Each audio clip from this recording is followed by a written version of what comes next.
At my father's funeral, my mother said, "Don't cry like you loved him." My brother snorted, "She only loved his money." I bit my tongue. 2 weeks later, I received a package labeled, "For my daughter who never asked for anything." Its contents left me speechless. The wind was sharp, biting through my thin black dress as we stood at my father's grave. The scene was typical for a man like him, a businessman who had spent his life accumulating wealth, building an empire, and making sure everyone knew about it. It wasn't that my father didn't have a presence, he had one of those larger-than-life personalities that could make a room feel smaller just by walking into it. The problem was, he had no real presence in my life. I had always known he loved money more than his family. It wasn't a new realization, but now, standing at the edge of his freshly dug grave, the finality of it felt even more pronounced. The grief I felt wasn't for him, it was for the years spent trying to win a love I never got. Beside me stood my mother, Vanessa. She was the epitome of grace and control, her polished appearance untouched by the somber occasion. I had always been envious of how well she could hide her true emotions, how she could maintain an image of perfection in front of the world. But today, I saw it for what it was, a mask. "Don't cry like you loved him, Camille," she said, her voice too cold for comfort. Her gaze met mine, eyes narrow and calculating. I felt a lump form in my throat, but I refused to let the tears fall. She had always been the one to make me feel small, insignificant. Even at his funeral, when I should have been allowed to mourn, she was quick to remind me of my place. I wanted to snap back, tell her that I had loved him, that despite everything, I had hoped for something, anything, from my father. But I didn't. Instead, I bit my tongue, the words choking in my throat. Luke, my older brother, let out a derisive snort from behind me. He had always been the favorite, the son who could do no wrong in my father's eyes. He had inherited my father's charisma, the charm that made people gravitate toward him. I was never enough. I was just the second child, the one who always felt like a shadow. "She only loved his money," Luke said, his voice dripping with sarcasm. He stood there in his perfectly tailored suit, the kind of person who could wear a $2,000 jacket and make it look effortless. "Don't fool yourself, Camille." The sting of his words hit me, but I still remained silent. What was the point in arguing? After all these years, I had learned that my family's opinion of me wasn't going to change. As we watched the funeral service come to a close, I felt a strange sense of detachment. This was my father, this was the man who had built everything, but left nothing real behind. His wealth, his success, none of it ever mattered to me. I wanted love, affection, something that proved I had meant more to him than just an inheritance. 2 weeks passed in a blur of awkward family gatherings, hushed conversations, and the legal battles over my father's estate. My mother and Luke had barely spoken to me since the funeral. They'd likely assumed I was grieving in private, or maybe they just didn't care. Then, one afternoon, a small package arrived at my doorstep. It was an unassuming brown box, taped securely shut. There was no return address, just my name written in neat, unfamiliar handwriting. My heart skipped a beat. I couldn't think of who would send me something, especially after everything that had happened. I brought the box inside, setting it on the kitchen table. It wasn't like me to be curious about gifts or packages, but something about this one felt different. I opened it slowly, almost afraid of what I might find. As I peeled back the layers of packing paper, I found an old wooden box nestled inside.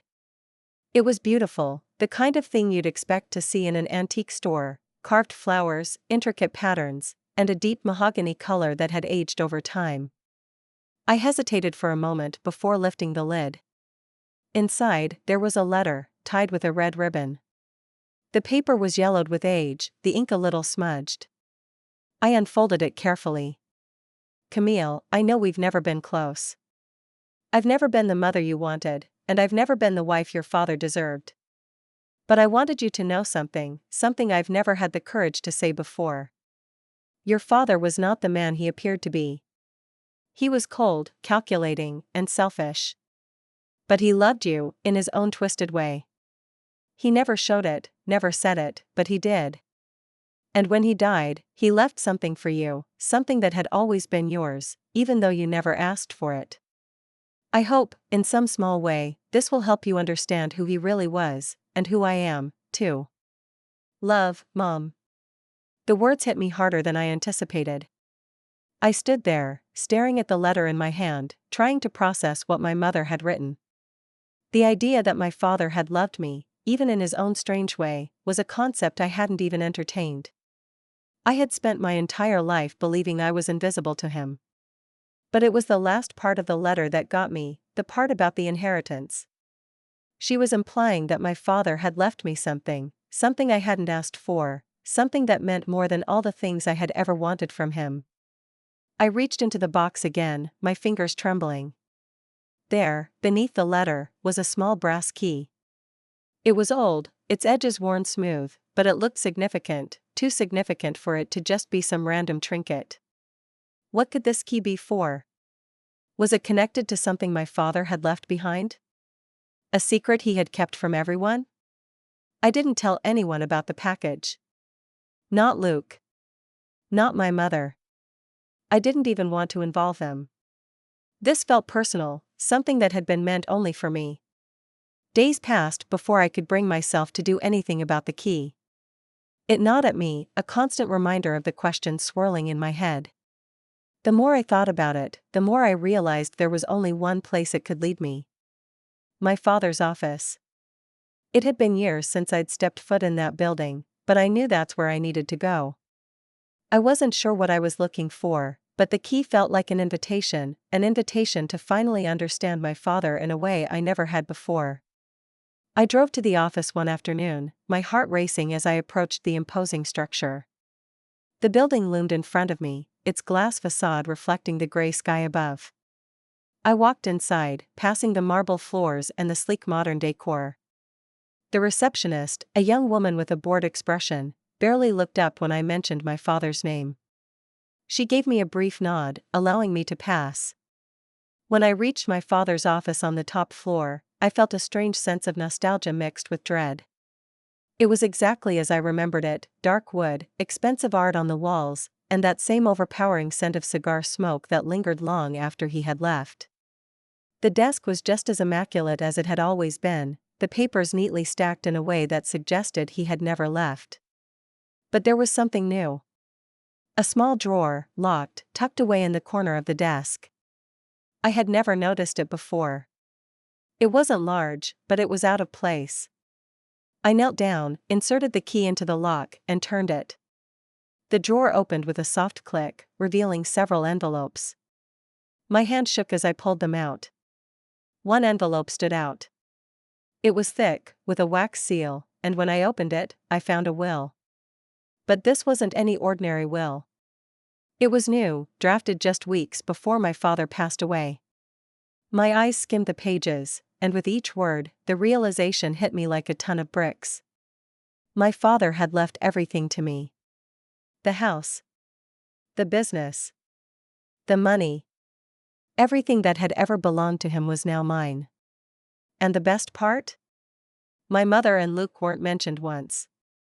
I sat back in the chair, stunned. For years, I had been nothing more than an afterthought to my father, a shadow in his world. But in the end, it seemed like I had been the one he had trusted. The one he had chosen. Why? Why had he left me everything? I sat there in my father's office for what felt like hours, staring at the will in my hands. The weight of it was more than physical, it was emotional. I never thought I'd find something like this, never thought my father had it in him to make such a decision. But now, with the reality sinking in, the questions began to multiply. Why had he kept this from everyone? Why hadn't he told me? Why did he leave everything to me, when he had always favored Luke? The thought of Luke and my mother, both of whom had always been so sure of their place in my father's world, suddenly feeling shut out, made me uneasy. I folded the will back into the envelope and tucked it into my purse. I needed time. Time to think. Time to understand what all of this meant. But even as I walked out of the office, my head was spinning, the weight of this new information threatening to crush me.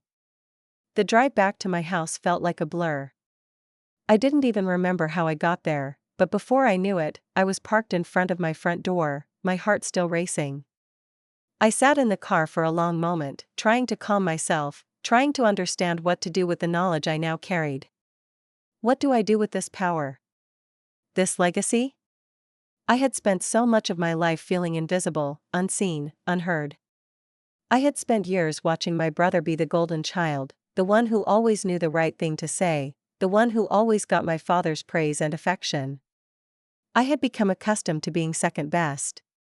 My mother, with her cold, perfect demeanor, had never shown me the love or support I had always craved. And now, all of a sudden, my father had chosen me. He had left me everything, and I wasn't sure if I was ready for it. The door opened, and my 2 kids came rushing out. They were happy, excited to see me, as children always are. For a moment, I forgot about everything, the will, the legacy, the questions, and I was just their mom again. Their innocent smiles and laughter pulled me out of the storm brewing inside me. I hugged them both tightly, taking comfort in their warmth, their purity. But as soon as they ran inside, the reality of my situation hit me again. The weight of the decision, the uncertainty of what would come next, loomed large. I couldn't just ignore it. This would change everything. But how? For the next few days, I didn't mention anything to Luke or my mother. I had always been good at keeping secrets, especially the ones that involved our family. But I couldn't keep this one hidden forever. Eventually, I would have to confront them. The only problem was, I wasn't sure how. Luke had always been the golden boy, the one who could do no wrong. I had spent my entire life watching him take what was his by right, with nothing more than a charming smile and a few well-placed words. He had been my father's right-hand man in everything, his business, his decisions, even his personal life. He had been groomed for this moment in a way I never had. And then there was my mother. I had never truly understood her. She had always been perfect, distant, and entirely consumed by her need to maintain appearances. But now, looking back at her cold words at the funeral, "Don't cry like you loved him," I couldn't help but wonder if she had known about the will all along. Was she aware of my father's decision? Or was this just another part of the web she had spun to keep control? I decided to visit my mother the next day. I didn't want to, but I felt like it was time to face her, time to confront the truth that I had spent so long avoiding.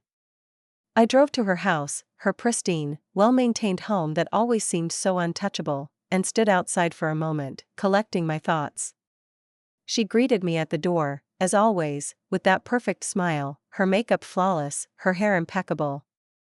Nothing about her ever seemed out of place. I had always wondered if she knew something about my father that I didn't, something I would never understand. And now, with the will weighing on my mind, I couldn't help but feel like I was standing on the edge of a precipice, staring into a world that I had never truly been a part of. "Camille," she said, her voice smooth, almost too perfect. "What brings you here today?" "I need to talk to you," I said, not sure how to begin. I hadn't planned what I was going to say, how could I? I had so many questions, but no idea where to start. "About what?" she asked, arching an eyebrow in that way she always did when she knew something was coming. "I found something," I began, my voice trembling despite my best efforts to remain calm. "Something in Dad's office. A will. He left everything to me." Her eyes widened for just a second, and then she blinked, quickly regaining her composure. But it was enough. The brief flicker of surprise was all I needed to see. "What do you mean?" she asked, her tone still calm, but now with a slight edge. "Everything? You must be mistaken." "There's no way he would have." "He did," I interrupted, holding up the envelope with the will inside. "I found it, Mom. He left everything to me. The house, the business, everything." She took a step back, her perfectly manicured hand flying to her chest, as if I had just slapped her. But I could see the calculation behind her eyes, the way she quickly masked her true feelings. "Why would he do that?" she whispered, more to herself than to me. "He always knew what was best for the business. He trusted Luke to handle things." You were never part of that world. I shook my head. I know. But he left it to me. I don't understand why, but it's true. My mother turned away from me, walking to the window, her back to me. I could feel her tension, the way her shoulders were stiff, her fingers pressed tightly against the edge of the windowsill. Maybe he wanted you to have a future, she said quietly, her voice low. Maybe he wanted you to have something he never gave you. I couldn't believe what I was hearing. My mother, the woman who had always prided herself on her perfect, controlled life, was now trying to justify my father's decision? I didn't know what to say, so I remained silent, my mind racing with the implications of her words. After a few moments, she turned around and met my gaze, her expression unreadable. You should take it, she said flatly. But know this, Camille, the business, the house, the money, they come with a price. And that price is more than you think. Her words hung in the air, heavy and ominous, as if she were warning me. But warning me about what? The legacy my father had left me? Or something else entirely? I left my mother's house feeling more confused than ever. What was my next move? The will was clear. My father had chosen me. But now I had to live with the consequences of that choice. Would I take control of everything? Would I step into the world my father had built and make it my own? Or would I let it slip away, the way I had let so much of my life slip away? As I drove back home, my phone buzzed with a message from Luke. It was simple, just a few words, we need to talk. I felt a wave of anxiety rush over me. What did he know? What had he figured out? I stared at the screen, my finger hovering over the keyboard. What was I supposed to say to him? How could I explain all of this? But more than that, how could I live with this inheritance? How could I live with knowing that everything my father had built was now in my hands? I didn't know the answers yet. But I would soon. I sat in the silence of my car for a moment longer, staring at Luke's text. His message was straightforward, and yet, my mind was clouded with the weight of everything I had just uncovered. I had no idea how to deal with Luke now. No idea how to confront him and explain what my father had left me. All these years of being sidelined, of watching him bask in my father's approval while I played second fiddle, suddenly seemed to matter so much more. I wanted answers. I needed closure. But, at the same time, I knew this conversation with Luke could be the beginning of something I hadn't prepared for. With a deep breath, I typed a quick reply, "What's this about?" I didn't have to wait long for a response. "We need to talk about Dad's will. Meet me at the house in 30 minutes. I felt a knot twist in my stomach as I drove to the house. Was he going to confront me? Was he aware of the will somehow? The thought of his smug face, the one that always seemed so self-assured, made my blood boil.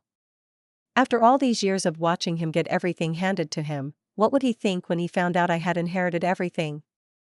Would he try to convince me to give it up? Would he make it look like I didn't deserve it? I parked in front of my childhood home, the one I had grown up in, the one my father had meticulously maintained over the years. The place that had always felt like his, and only his, kingdom. Now, it felt like an empty shell. I walked up the steps to the front door, hesitating for a moment before ringing the bell. Luke answered. His suit jacket was unbuttoned, and his shirt sleeves were rolled up, but he still had that same confident look on his face. "Camille," he said, his voice flat but polite. "Come in. We need to talk." I followed him into the living room, which, despite its warm lighting and expensive furniture, felt cold and sterile, just like my father had kept it. It was always the same, luxurious but devoid of any real warmth. We sat down opposite each other, the tension in the air palpable. "So," I began, my voice steady despite the whirlwind inside my head. "What is it you want to talk about?" Luke leaned back in his chair, folding his arms, his eyes narrowing slightly as if trying to read me. "I know what you're going to say," he started, almost too casually. "You found the will, right?" I froze. How did he know? Was this part of some plan of his? Was he playing me? You already know? I asked, my voice barely a whisper. Of course I do, Luke replied, his tone almost smug. I've known for weeks. Mom was the one who found out first, but I knew Dad had been up to something. He wasn't going to just leave everything to you. His voice grew colder as he said it. You didn't even care about the business. You didn't even care about any of it. I felt a wave of anger flood through me, but I held it in check. I didn't care about the business, I said, but that didn't mean I didn't care about him. He was my father, too. He never gave me a chance to show it. Luke's eyes flicked with something, maybe frustration, maybe resentment. He had always been able to hide his true feelings behind that perfect mask, but now, I could see the cracks. He leaned forward slightly. Do you really think you're fit to handle it all, Camille? This isn't just about money. It's about power. It's about what our father built. You'll never understand it. You were never part of it. His words were laced with contempt, but I could see the underlying fear in his eyes. He wasn't angry just because of the will. He was angry because he knew this could change everything for him. My father's empire, his legacy, was slipping through his fingers, and now, he had to face the reality that I was the one in control. I didn't need to yell. I didn't need to argue.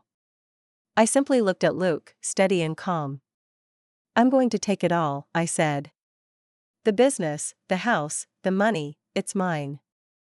I'm going to take everything my father left me. Luke's face reddened with frustration, his jaw tightening. You don't deserve it, he hissed. I worked for that. I built this with Dad. You don't know the first thing about running it. You're right, I said, I don't know. But you know what? Neither did Dad. And yet, he still left it to me.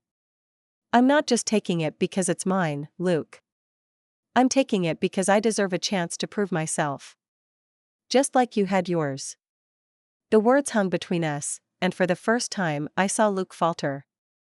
His anger was still there, but so was a hint of something else. I couldn't quite put my finger on it, but it was unmistakable. Fear. Fear that everything he had worked for, everything he had built, was suddenly in jeopardy. I took a breath, standing up from my seat. But I'm not going to be cruel about this. I'll give you a chance, Luke. I'll give you a part in the business, but it won't be the way you want. You'll have to earn your place. You won't just get handed everything because you're the oldest, or because you were Dad's favorite. Luke didn't speak. He just stood there, his fists clenched, his eyes full of bitterness. But I wasn't done. And as for Mom, I continued, she's going to have to accept this, too. If she wants to keep pretending everything is the same, she can. But she won't control me anymore. I'm done being her puppet. If she wants to be a part of this, she'll have to earn it, too. For the first time in years, I felt like I was standing in my own power. The power that had been hidden beneath years of self-doubt, beneath the years of feeling like I wasn't enough. But now, with the inheritance in my hands, I felt like I could finally be the person I had always wanted to be. A person who wasn't just pushed around. A person who had a right to stand tall. Luke didn't speak again. He just stood there, his face pale, his eyes darting between me and the space around us. I could tell he was trying to decide what to say, what to do. But I wasn't interested in his empty words anymore. I wasn't interested in the game he had been playing for so long. I'll leave you to think about it, I said, turning to walk toward the door. But don't come at me like this again. I'm not the same person I was before. When I stepped outside, I could feel the weight of everything, of the power, of the years of hurt, of the inheritance I had never expected. But I felt something else, too, relief. A sense of release, like a dam finally breaking, allowing the water to flow freely. I had no illusions that things would be easy. The battles weren't over, not by a long shot. But the difference now was that I wasn't going to back down. I was done playing by their rules. Done letting my family dictate who I was. This was my chance. And I was going to take it, not because I was entitled to it, but because I had earned it. A few days later, I met with the board of my father's company. It was an intimidating experience, one that left my palms sweaty and my heart racing, but I walked in with confidence, ready to take my place. I didn't need to prove anything to anyone but myself. As for Luke and my mother, they still didn't fully understand. But I wasn't worried about them anymore. They would either accept me as I was, or they would be left behind. And so, I began my new life, not as the daughter who had always been in the shadow, but as the woman who was finally stepping into the light. My father's legacy was mine to shape now, and I wasn't going to let anyone take that away from me again.